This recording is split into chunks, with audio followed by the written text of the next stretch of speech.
नमस्कार, पुन्हा एकदा आपले सर्वांचे स्वागत आहे. वेतन आयोगाबाबत महत्त्वाची अपडेट. कर्मचाऱ्यांच्या 5 मोठ्या मागण्या. जुलैमध्ये होणार मोठा निर्णय. कर्मचाऱ्यासाठी अत्यंत महत्त्वाची बातमी आहे. 15 जूनपर्यंत सर्व संघटनेच्या मागण्या सादर झाल्या असून आता आयोग काय निर्णय घेणार याकडे सर्वांचे लक्ष लागले आहे. त्यातच महत्त्वाची अपडेट समोर आली आहे. चला पाहूया याविषयी सविस्तर माहिती. त्यापूर्वी आपणास विनंती आहे, चॅनलला अजूनही सबस्क्राईब केलेलं नसेल तर चॅनलला सबस्क्राईब करा.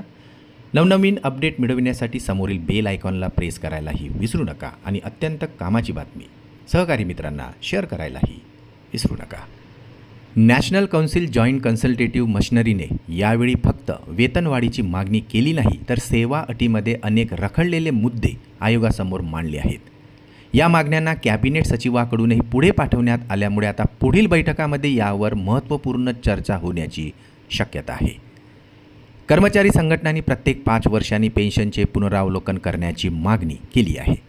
पेन्शनधारकांना मिळणारा निश्चित वैद्यकीय भत्ता वाढवून पेन्शनमध्ये कपात करणार नसून ती जास्त लाभदायक करण्याची ही मागणी केलेली आहे. पेन्शनधारकांना मिळणारा FMA वाढवून दरमहा 3,000 रुपये करण्यात यावा अशी ही अपेक्षा आता व्यक्त करण्यात आलेली आहे.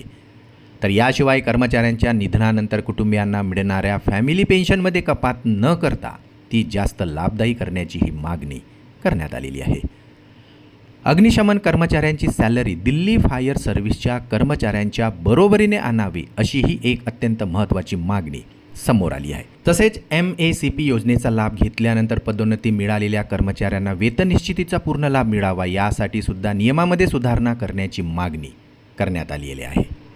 महिला कर्मचाऱ्यांसाठी मातृत्व लाभ कायद्यांच्या सर्व तरतुदी काटेकोरपणे लागू करण्याचाही आग्रह संघटनेने धरलेला आहे.